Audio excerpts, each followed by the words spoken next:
In a world corrupted by power and bloodlust, a group of heroes battle hordes of monsters and inevitable doom in the last spell.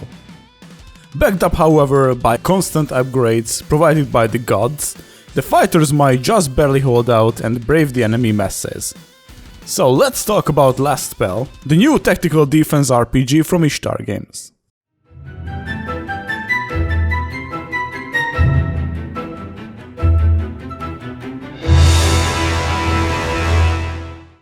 In the last spell, magic has made many kingdoms powerful, but the damage of its abuse has caused a tragedy that extends far beyond the end of countless human lives. An excess of magical power has opened a demonic portal that has turned the world, as we know it, into a battlefield, where eldritch creatures and zombies roam free. This resulted in the human kingdoms decreeing a peace amongst one another, to instead focus on defeating the night monsters as well as to banish magic from the world. Your mages are attempting to cast the last spell within your city in order to undo the once conjured up cataclysm, along with its hordes of monsters. They have prepared everything needed to save the world, but must be protected by our random heroes during the multi-day spellcasting. While the sun is up, there is practically no danger lurking around, but at night large hordes of monsters rush in and try to prevent their reckoning in favor of ours. We play the role of a commander tasked with buying precious time for the wizards to cast their last spell, in the form of a day and night cycle. We have two phases during the daytime. The production phase is about spending resources to build new structures, improve existing ones, assigning workers to buildings, and spending points on our heroes' skills and perks. The second phase instead transforms the title into a real tactical tower defense in which we build up our defenses for the night wave. In fact, during the night we will give orders to our heroes who will defend the wizards from the wave of monsters. In this sense, the game is not a tower defense per se, but rather a hero defense, and it is reminiscent of They Are Billions, Into the Breach and Final Fantasy Tactics. At night, the heroes fight against overwhelming odds. Superiority is no exaggeration here, as there can easily be over 90 enemies on screen at any given time.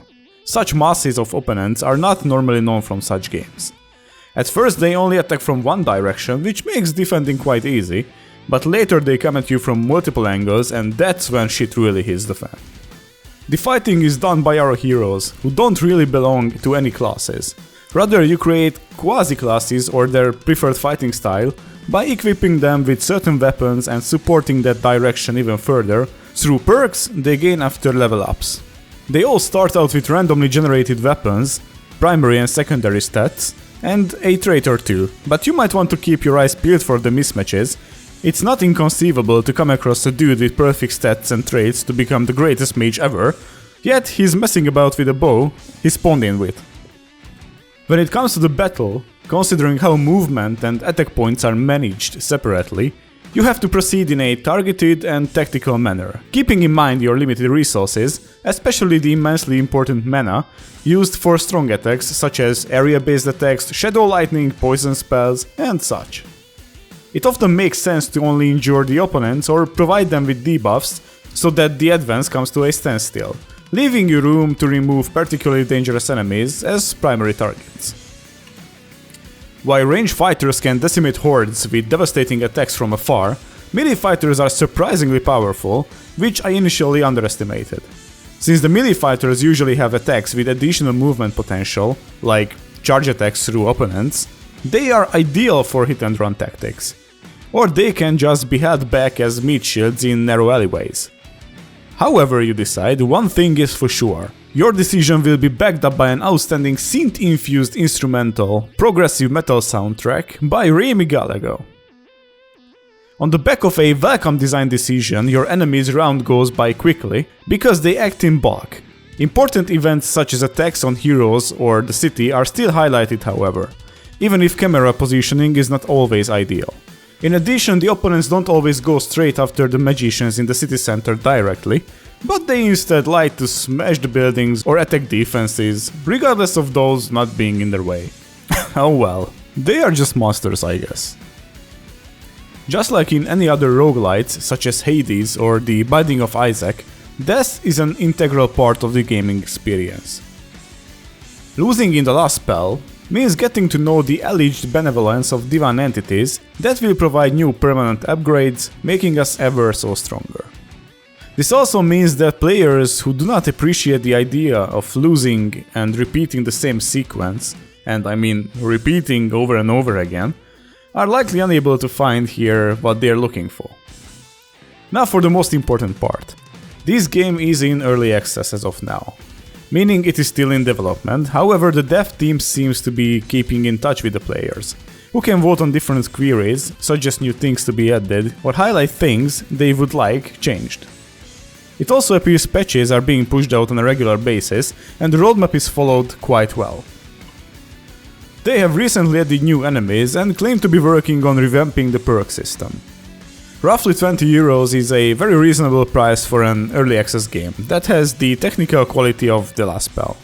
In fact, we rarely come across titles in such an early phase of development that have sounds work of this quality, or even more noticeably, visual presentation that is practically already complete. The pixel art is beautiful, but even more pleasing is the clean interface. Despite the many statistics to display, the game still manages to stay very intuitive. All the above makes us think that the most of the time that separates this indie game from the official release will be spent on adding new content that can make the experience more varied.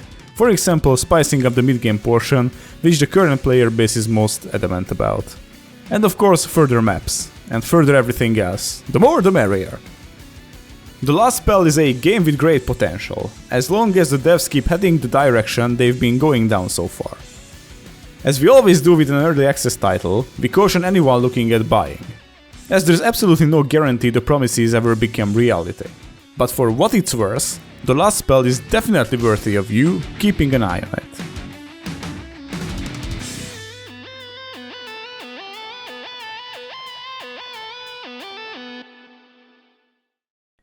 So, what do you guys think about this game? Do you dig the art style as much as I do? Would you give it a chance when the time comes? Let me know in the comments below. Also, if you would like to see more of this kind of content where we dig up games in development worthy to keep an eye on, please let us know as well. Also, hit that subscribe, as that makes us feel good about ourselves and it's free. So thank you for watching and see you next time. Escape Pod out.